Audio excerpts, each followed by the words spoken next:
আমাদের উচিত দিনে কমপক্ষে 100 বার করে হলেও আলহামদুলিল্লাহ পড়া যাবে। যে কোনো অবস্থাতে আলহামদুলিল্লাহ আলহামদুলিল্লাহ। ভাই কেমন আছেন? আলহামদুলিল্লাহ। ভাই পরিবার কেমন আছে? আলহামদুলিল্লাহ। ভাই চাকরি কেমন আছে, চলছে কেমন? আলহামদুলিল্লাহ। ব্যবসা কেমন? আলহামদুলিল্লাহ। এটা হচ্ছে সেই বান্দা নিদর্শন যার মনের মধ্যে আল্লাহর প্রতি ভক্তি শ্রদ্ধা আছে, যার মনের মধ্যে আল্লাহর নূর আছে। তার নিদর্শন হচ্ছে সে সব সময় শুকরিয়া আদায় করবে। একটা এক্সাম্পল দিচ্ছি, দেখেন ইব্রাহিম আলাইহিস সালাম ওই আর এই যে এইখানে মক্কায় তার একজন স্ত্রী হাজারা আলাইহিস সালাম, ওইখানে একজন স্ত্রী সারা আলাইহিস সালাম। মনে আছে ঘটনা? আচ্ছা, তিনি আসলেন বাসায়, দরজায় নক করছেন যে বাসায় কে আছে। দরজার পিছন থেকে বলা হচ্ছে যে আমি। তিনি বলছেন ইসমাইল কোথায়? তখন আওয়াজ আসছে ইসমাইল শিকার করতে গেছে।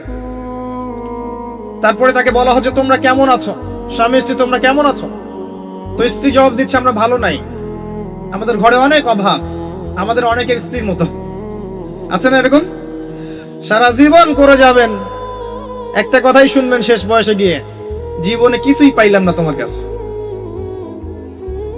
নিজের মাথার ঘাম পায়ে ফেলে করতেই থাকবেন করতেই থাকবেন করতেই থাকবেন করতেই থাকবেন, কিন্তু আপনি শুনতেই থাকবেন কিছুই করলাম না, কিছুই পাইলাম না, কিছুই পাইলাম না। অমুক ভাবি কত ভালো আছে, অমুক কত ভালো আছে, অমুকের এত আছে, অমুকের তত আছে। সুবহানাল্লাহ। এটা আমাদেরই দোষ। কারণ বিয়ে করার সময় যারা দিনদারিতা না দেখে শ্বশুরের সম্পত্তি দেখবেন, সৌন্দর্যকে বেশি প্রাধান্য দিবেন, নিজের হারাম প্রেমকে বেশি প্রাধান্য দিবেন, নিজের ওই বংশমর্যাদা ইত্যাদি ইত্যাদিকে বেশি প্রাধান্য দিবেন, তখন তো আফসোস করতেই হবে, কিছু করার নেই।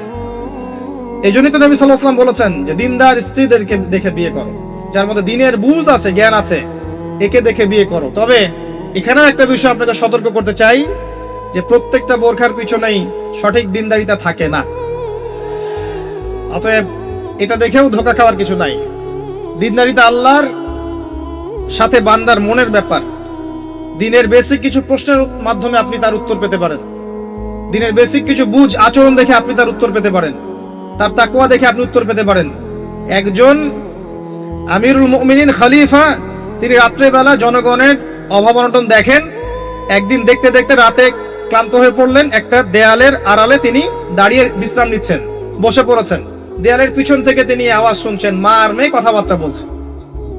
মা বলছে দুধে পানি মিশাও, আর মেয়ে বলছে যে ইত্তাকিল্লাহ, হে মা আল্লাহকে ভয় করো।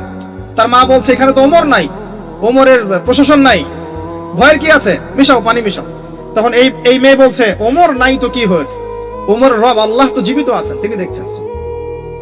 ওমর রাদিয়াল্লাহু আনহু পরের দিন ওই বাড়িটা মার্ক করে রাখলেন রাত্রেবেলা। পরের দিন তার ছেলেকে নিয়ে আসছেন এই বাসায়, এসে মেয়ে দেখাচ্ছেন, এই মেয়ে পছন্দ হয় কিনা দেখো।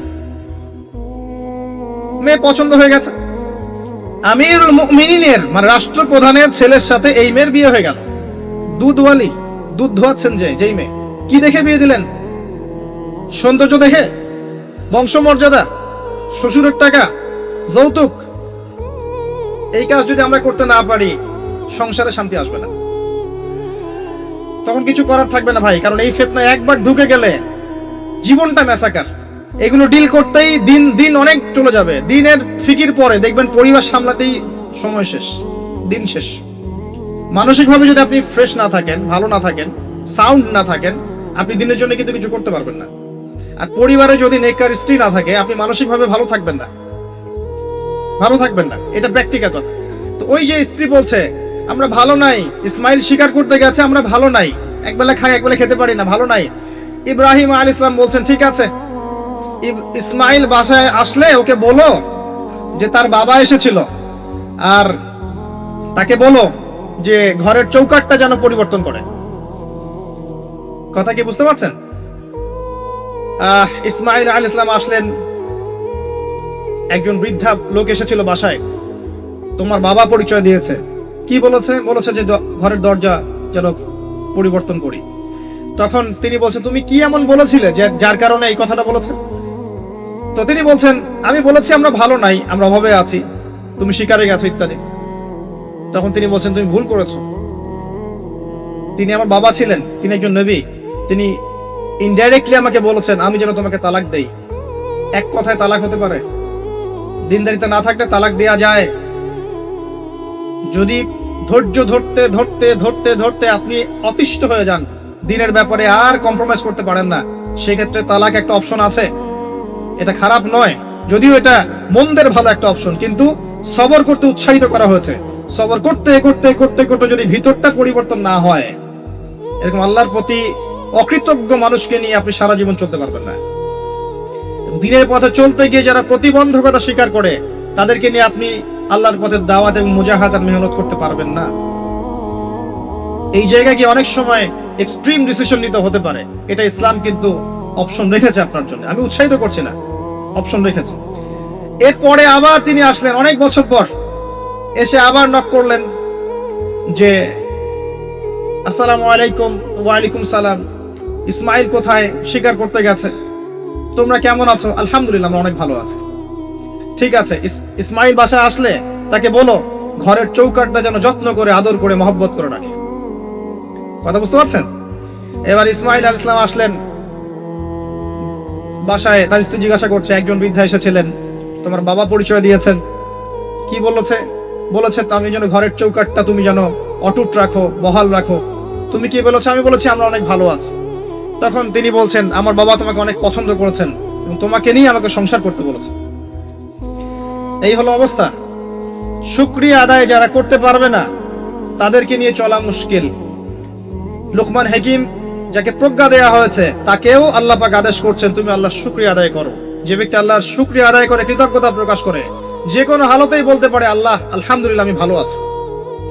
এবং আল্লাহ রাসূল সাল্লাল্লাহু আলাইহি ওয়াসাল্লাম বলেছেন, কখনো উঁচু স্তরের লোকদের দিকে তাকাবে না। যার উঁচু বাড়ি আছে, তোমার চেয়ে উঁচু বাড়ি আছে, তোমার চেয়ে বড় গাড়ি আছে, তোমার চেয়ে বেশি টাকা আর্ন করে, ওদের দিকে দেখবে না, ওদের দিকে চোখ দিও না। বরং তোমার চেয়ে নিচে যারা আছে, দরিদ্র যারা, তোমার চেয়ে যারা দরিদ্র, ওদের দিকে তাকাও। তাহলে তুমি আল্লাহর নিয়ামতের শুকরিয়া আদায় করতে পারবে ইনশাআল্লাহ তাআলা। আমরা যদি হসপিটালে যাই, শুকরিয়া আদায় করতে পারবো না? যে এই যে হাজার হাজার মানুষ শুয়ে আছে, কারো ক্যান্সার, কারো ডায়াবেটিস, কারো অমুক, কারো তমুক, কারো অ্যাক্সিডেন্ট, কারো এইটা সেইটা, কারো ব্রেন টিউমার, কারো হার্টের সমস্যা, কত সমস্যা। কেউ হাঁটতে পারে না, কেউ বসতে পারে না, কেউ শুইতে পারে না, কেউ শুইলে ঘুমাতে পারে না। আমরা ভালো আছি না? আলহামদুলিল্লাহ, কৃতজ্ঞতা। যখন আপনি আপনার চেয়ে বিপন্ন কোনো মানুষকে দেখবেন, দেখে যদি এই দোয়াটা পড়েন, আলহামদুলিল্লাহিল্লাযী আফানি মিম্মা ইবতালাকা বিহি ওয়া ফাদ্দালানি আলা কাসীরিন মিম্মান খালাকা তাফদীলা। আল্লাহর শুকরিয়া আদায় করছি যে আল্লাহ তোমাকে যে বিষয় দিয়ে পরীক্ষা করেছেন, আমাকে তার থেকে নিরাপদ রেখেছেন, এবং হাজার মানুষের চাইতে আল্লাহ পাক আমাকে উত্তম জায়গায় রেখেছেন, ভালো রেখেছেন। এই দোয়াটা যে ব্যক্তি পড়বে, ওই বিপদ তাকে স্পর্শ করবে না ইনশাআল্লাহ। এভাবে আপনি আল্লাহর শুকরিয়া আদায় করতে পারেন। আর আল্লাহ পাকের শুকরিয়া আদায় করার সবচাইতে বড় নিদর্শন হচ্ছে আপনি আল্লাহর আদেশ নিষেধ মেনে চলছেন কিনা। যে ব্যক্তি আল্লাহর আদেশ এবং নিষেধকে মেনে চলছে, এই ব্যক্তি প্রকৃতপক্ষে আল্লাহর শুকরিয়া আদায় করছে, তাই নয় কি? খালি মুখে যদি বলি আমি আল্লাহর শুকরিয়া আদায় করি, নামাজ নাই, সওম নাই, যাকাত নাই, কিচ্ছু নাই, মুখে মুখে বলছি আমি আল্লাহকে অনেক ভালোবাসি, এই ভালোবাসার দাম আছে? আল্লাহ পাক কি বলেছেন? যে তোমরা যদি আল্লাহর ভালোবাসা পেতে চাও, কুল ইন কুনতুম তুহিব্বুনাল্লাহ ফাত্তাবিউনি, আমার অনুসরণ করো। কার অনুসরণ?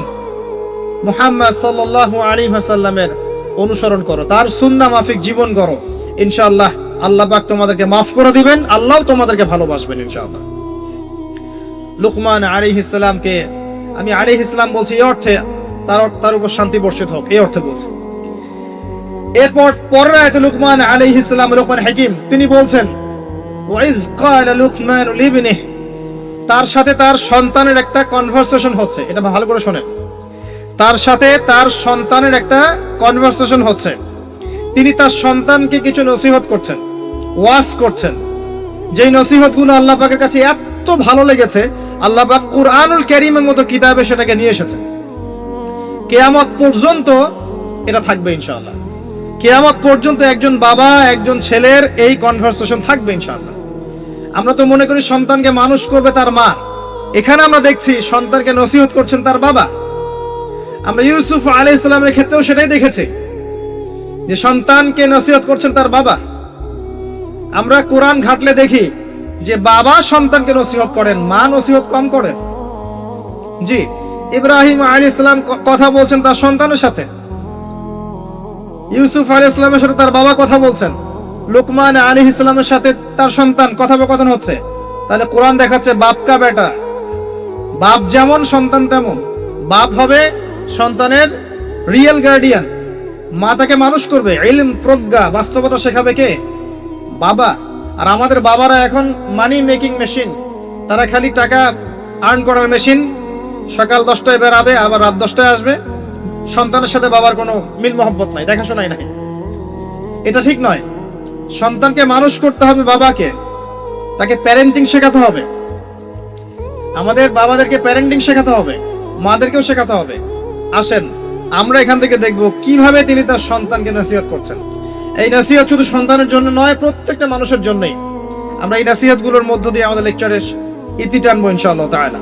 আসুন, ওয়াইজ ক্বালা লুকমান লিবনিহি, যখন লুকমান হাকিম তার সন্তানকে বলেছিলেন, কি বলেছেন? ইয়া বুনাই, আদর করে বলছেন, হে আমার সন্তান, বাবা শোনো, লা তুশরিক বিল্লাহ। প্রথম নসিহত কি? আল্লাহর সাথে শিরিক করো না। লা তুশরিক বিল্লাহ, আল্লাহর সাথে শিরিক করো না। আমরা আমাদের সন্তানকে প্রথম কি শিখাই?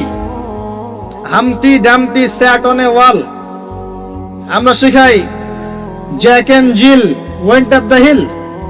আমরা শিখেছি জ্যাক একটা ছেলের নাম, জিল একটা মেয়ের নাম, ওয়েন্ট আপ দ্য হিল আপনাদের পাহাড়ে চলে গেল, বান্দরবনের পাহাড়ের কোনায় চলে গেল একটা ছেলে একটা মেয়ে। তারপর কোনায় গিয়ে কি করলো সেটা আপনারাই বোঝেন। তা আমরা ছোটবেলা থেকে বাচ্চাকে শিখাই Jack and Jill went up the hill. কি বুঝলেন? প্রত্যেকটা ক্ষেত্রে সমস্যা। আপনি শরিয়াতে কি শিখাচ্ছেন? আমটি আপনি খাবেন পেরে? কার গাছের আম আপনি পেরে খাবেন? জাত্তার গাছের আম আপনি পেরে খাইতে পারবেন? শুরুতে অজগর আসছে তেরে, সন্তানকে ভয় দেখে, অজগর তেরে আসছে। ওই বাচ্চা অজগরের কি বোঝে? শরিয়াতে অজগর আসছে তেরে, ভয়, আগে ভয় শেখানো হচ্ছে। শরিয়াতে অজগর আসছে তেরে, ভয়, আপনি ভয় পাচ্ছেন, বাচ্চা ভয় পাচ্ছে। রাত্রে ঘুমের স্বপ্ন দেখবে অজগর তেরে আসছে। হ্যাঁ, আপনি বাচ্চার সাথে যে কথোপকথনগুলো করবেন রাত্রে, সেগুলো সে স্বপ্ন দেখতে পারে। শরিয়াতে আপনি শেখাচ্ছেন আমটি খাবার পরে, কার গাছের আম পেরে খাবেন? গাছ কি আপনার? যাত্তার গাছের আম পেরে খাবে? সে চুরি করা শিখলো সে। এই তো হচ্ছে এখানে শাব্দিকভাবে পরিবর্তন না আনতে পারলে, নৈতিকতা না ঢুকাতে পারলে সমস্যা তো।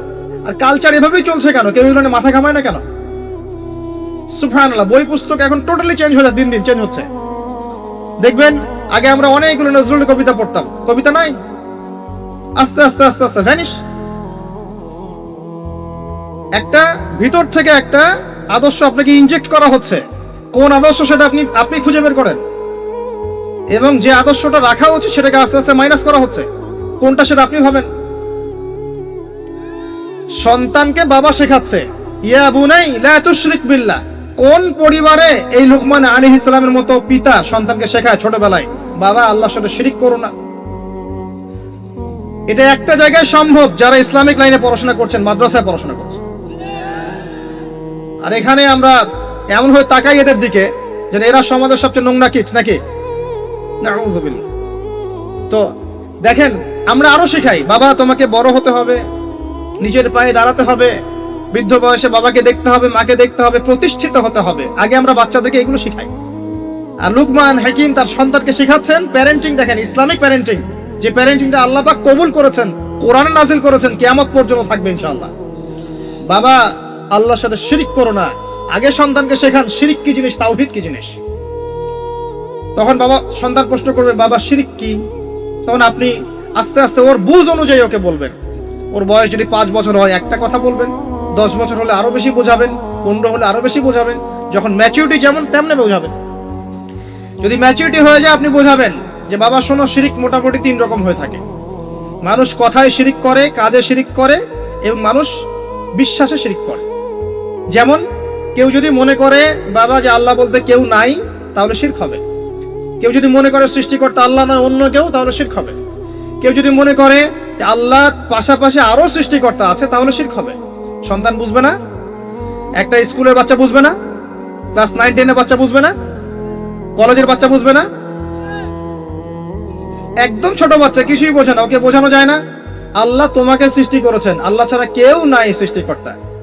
আল্লাহ তোমাকে সৃষ্টি করেছেন হয়তো বুঝবে না, আল্লাহ তোমাকে বানিয়েছেন ও বুঝবে না। আল্লাহ তোমাকে বানিয়েছেন। এই দেখো বাবা, বাড়িটা আমরা বানিয়েছি, তোমার বাড়ি আমাদের বাড়ি আমরা বানিয়েছি। ও বুঝবে না? আল্লাহ তোমাকে বানিয়েছেন, তুমি মায়ের পেটে ছিলে, সেখান থেকে আল্লাহ তোমাকে দুনিয়ায় নিয়ে এসেছেন। বুঝবে না? বাচ্চাদের একটা ফিলোসফি থাকে, বাচ্চারা অনেক কিছু বোঝে, জানেন? বাচ্চারা অনেক কিছু বোঝে। একটা বাচ্চাকে আপনি বলেন প্যান্টটা খোলো, তো ও খুলবে না জীবনেও। একটা বাচ্চাকে বলেন এই তোমার প্যান্টটা খোলো, দেখি তুমি মুসলমানি করেছো কিনা। আমরা মজা করি না ছোটবেলায়, বাচ্চারা খুলতে চায় না, কারণ এই যে লজ্জাশীলতা আল্লাহ পাক দিয়ে তাকে পৃথিবীতে পাঠিয়েছেন। বাচ্চাদের ফিলোসফি আছে, এটা নিয়ে যারা বাচ্চাদেরকে নিয়ে পড়াশোনা করে, আপনার কোর্স করায়, ট্রেনিং দেয়, তাদেরকে জিজ্ঞাসা করেন। বাচ্চাদের সাথে শুদ্ধ ভাষায় কথা বলতে বলা হয়, বাচ্চাদের সাথে শুদ্ধ ভাষায় কথা বলতে বলা হয়, যাতে ওরা শুদ্ধ ভাষা শেখে। বাচ্চাদের সাথে বাচ্চাদের মতো আচরণ করতে নিষেধ করা হয় এখন, তাদের সাথে ম্যাচিউরড আচরণ করতে উৎসাহিত করা হয়, তারা শিখবে বাস্তবতা কি জিনিস। বাচ্চাদেরকে বেশি বেশি খেলাধুলা করতে উৎসাহিত করা হয়, খেলার মধ্য দিয়ে নেতৃত্ব দেওয়ার গুণাবলী অর্জন হয়। ওদেরকে মাঠে খেলতে দিতে হয়, বৃষ্টি কাদায় মাখামাখি করতে দিতে হয়, ওরা বুঝবে। গায়ের সাথে যখন মাটি লাগবে, প্রকৃতির সাথে মিশবে, ওরা হৃদয়টা বড় হবে। দেখবেন মুহাম্মদ সাল্লাল্লাহু আলাইহি সাল্লামকে যখন তিনি জন্ম নিয়েছেন, প্রথম 4-5টা বছর তাকে ওই আরবের বেদুইনদের কাছে রাখা হয়েছে। ওখানে তিনি ভাষা শিখেছেন, মরুভূমিতে দৌড়িয়েছেন, খেলেছেন, ফিজিক্যালি স্ট্রং হয়েছেন, ভাষা শিখেছেন, শুদ্ধ কথা শিখেছেন। এরপরে হৃষ্টপুষ্ট হয়ে তারপর মায়ের কাছে ফেরত দেওয়া হয়েছে। এখনকার জেনারেশনে বাচ্চাগুলোকে দেখেন কিভাবে বড় হয়ে ওঠে। আসেন, অনেক লম্বা হয়ে যাবে, আগে পয়েন্টে চলে আসেন। বাচ্চাকে বোঝানো যায় না যে এর বয়স হিসেবে আপনি বুঝাবেন যে কেউ যদি মনে করে যে বাবা আল্লাহর পাশাপাশি অন্য কোন সৃষ্টিকর্তা আছে যে তোমাকে বানিয়েছে, তাহলে শিরক হয়ে যাবে। আর শিরকটা হচ্ছে এমন একটা পাপ। শিরকটা কি আব্বু জিজ্ঞাসা করবে, বাবা শিরক এমন একটা পাপের নাম যেই পাপটা আল্লাহ পছন্দ করেন না। এটা একটা খারাপ জিনিস, পাপ হয়তো বুঝবে না। শিরক একটা কি জিনিস? খারাপ জিনিস। শিরক খারাপ। তোমাকে আমি আদর করছি আব্বু, এটা ভালো না? বলবে হ্যাঁ ভালো। তোমাকে যদি একটা থাপ্পড় দেই, খারাপ না? যে হ্যাঁ খারাপ। শিরক একটা খারাপ জিনিস, বাচ্চাকে বোঝানো যাবে না। বোঝাতে গেলে পারলে সবকিছু বোঝানো সম্ভব। আর আরেকটু ম্যাচিউর যখন হয়েছে, এই বাচ্চা তো ম্যাচিউর, যাকে বোঝানো হচ্ছে ইন্না শিরকা লাযুলমুন আযীম, এ তো ম্যাচিউর বাচ্চা, স্কুল কলেজ এই লেভেলের বাচ্চা। তো তাকে বোঝান যে কেউ যদি আল্লাহ ছাড়া অন্য কারো নামে কসম করে, শিরক হয়ে যায়। কেউ যদি আল্লাহ ছাড়া অন্য কারো নামে নজর মানত করে, শিরক হয়ে যায়। কেউ যদি আল্লাহ ছাড়া অন্য কারো নামে কুরবানি দেয়, শিরক হয়ে যায়। কেউ যদি আল্লাহ ছাড়া অন্য কারো জন্য ইবাদত করে, নামাজ পড়ে, রোজা রাখে, হজ করে, যাকাত দেয়, শিরক হয়ে যাবে। কেউ যদি আল্লাহ ছাড়া অন্য কারো কাছে চায়, তাহলে শিরক হয়ে যাবে, ইত্যাদি ইত্যাদি। এগুলো বোঝানো সম্ভব নয়? সম্ভব। এতটুকু তো বলা যায় আল্লাহ থেকেই সবকিছু হয়, মানুষের কোনো ক্ষমতা নাই। বুঝবে না সে? ইন্না শিরকা লাযুলমুন আযীম। বাচ্চাকে প্রথম শিখাচ্ছেন তার বাবা, বাবা শিরক করো না। শিরক হচ্ছে সবচেয়ে বড় জুলুম, সবচেয়ে বড় পাপ। আর আমরা আপনাদেরকে বলছি, শিরকের পাপ নিয়ে কেউ যদি মারা যায়, 99% সম্ভাবনা সে ব্যক্তি জাহান্নামে যাবে। 99% সম্ভাবনা কেউ যদি শিরকের পাপ নিয়ে মারা যায়, 99% সম্ভাবনা হচ্ছে সে ব্যক্তি জাহান্নামে যাবে। কারণ আল্লাহ পাক শিরকের গুনাহ ছাড়া যে কোনো গুনাহ মাফ করতে পারেন, শিরকের গুনাহ আল্লাহ পাক মাফ করেন না। শিরক ছাড়া যে কোনো গুনাহ আল্লাহ যাকে ইচ্ছা মাফ করতে পারেন। আমরা কি শিরক করব? তাওহীদ শিখবেন। একটা বইয়ের নাম বলে দেই, পড়ে নিয়ে তাওহীদ শিখতে পারবেন। বইটার নাম কিতাবুত তাওহীদ। কি নাম? কিতাবুত তাওহীদ। এখানে শিরকের সমস্ত ক্লাসিফিকেশন দেয়া আছে। কি করলে, কি চিন্তা করলে, কি বললে, কি আমল করলে শিরক হবে, সব লেখা আছে। তাকদীরকে অস্বীকার করলে শিরক হয়ে যায়। আল্লাহ পাকের হালালকে কেউ হারাম করলেও শিরক হয়, হারামকে হালাল করলেও শিরক হয়। এই যে এখন কিছু মানুষ বলছে মুহাম্মদ সাল্লাল্লাহু আলাইহি ওয়াসাল্লাম শেষ নবী নন, আরো নবী নাকি আসতে পারে। শিরক আর কুফর। কেউ বলছে যে ভাগ্য বলতে কিছু নাই, আমি নিজে যা করব তাই ভাগ্যে লেখা থাকবে, শিরক হয়ে যায়। এমনও বলছে মানুষ, এখন নতুন নতুন অনেক ফিতনা। এখন বলছে আমরা শুধু কোরআন মানি, হাদিস মানি না। আছে না? শিরক এবং কুফর।